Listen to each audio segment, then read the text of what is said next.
iyadoo muddo ku siman 7 maalmood oo qora ay ka harsan tahay doorashada madaxweynaha maamulka Koonfur Galbeed Soomaaliya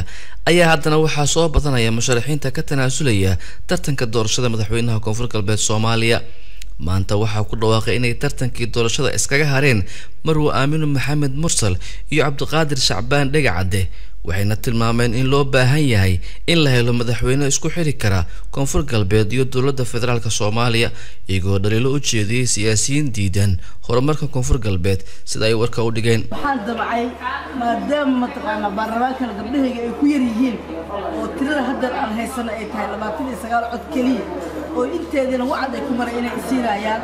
saas awgeedii waxaan sugaynaa ilaa iyo baarlamaanka uu ka noqdo gabdhaha liis mataqaana 3 meelood inay hataa laba mid inaad deel lahaata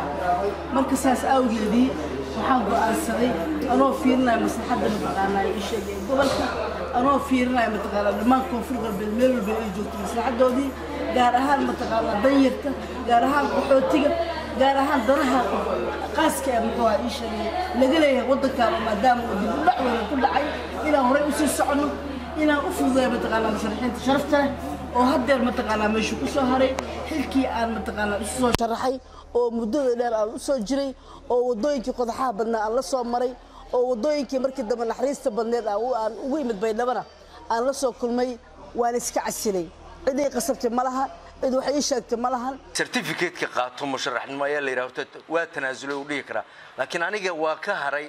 sababtoo maanan qaadan certificate-kii musharaxnimo maanan qaadan doorashada waa ka haray sababta ugu weyn aan ka harayna waxay tahay markaan arkay shacabkii Koonfur Galbeed oo u ooman dawladnimo isla mar ahaantaasna u arkay in shacabku ay u baahan yihiin hoggaan isku xira dawladda federaalka iyo dawlad goboleedka Koonfur Galbeed anna aan ahay xildhibaan ka tirsan golaha shacabka dawlad goboleedka Koonfur Galbeed aan ahay shacabkana aan matalo waxaan go'aansaday codka shacabka in aan qaato oo aan maadaama wakiilkoodii golaha shacabka aan ahay inaan yani rabitaankooda aan dhaqan geliyo sidaas darteed Cabdicasiis waa musharaxa kaliya ee maanta u muuqda in uu ummadan ka saari karo dhibaatooyinka ku habsaday iyo dib u dhicii soo gaaray 4 sano qaar ka mid ah mudanayaasha baarlamaanka Soomaaliya iyo kan Koonfur Galbeed ayaa waxa ay sheegeen inay la dhacsan yihiin musharaxiinta tanaasulay iyo inay yihiin kuwa amaan mudan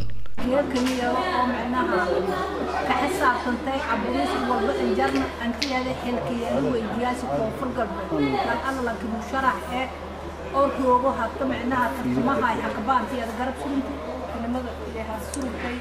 sabar adeeg iyo Irlandiya ku surtay iyo geed tanaasul iyo dalkii deegaanka iyo gobol baarlamaanka jaraya qandalaas oo geekay aan la hayna darag gaar ah ama meelaha iyo shada cabdun doonay aan fiirsadayna ani xorriyad aray ani meelaha nabad aray waxaan maanta aan halkan mar labaad iyo mar saddexaad aan ku faraxsanahay ayadoo fiirinaysa annagu waxaan rabnaa hadaanu nahay ummadda Soomaaliyeed gaar ahaan Koonfur Galbeed hadaanu nahay dalkan waxaan rabnaa inuu dalka wadanka la jaan qaado Koonfur Galbeed waxaan rabnaa inay wadanka la jaan qaado annagu dawlad gooniye ma lihin madax gooniye ma lihin Koonfur Galbeed waa Koonfur Galbeed waa maamul goboleed meel ku jirto oo hoos tagaal rabaa cid uu la shaqeeyo rabaa mishaar baan rabnaa waxbarashaan rabnaa biyaan rabnaa ololaha doorashada madaxweynaha Koonfur Galbeed ayaa u muuqda mid wajiyo kala duwan yeeshay halka aad warbixintaasi kala socoteen waa warbaahinta Gallery Media.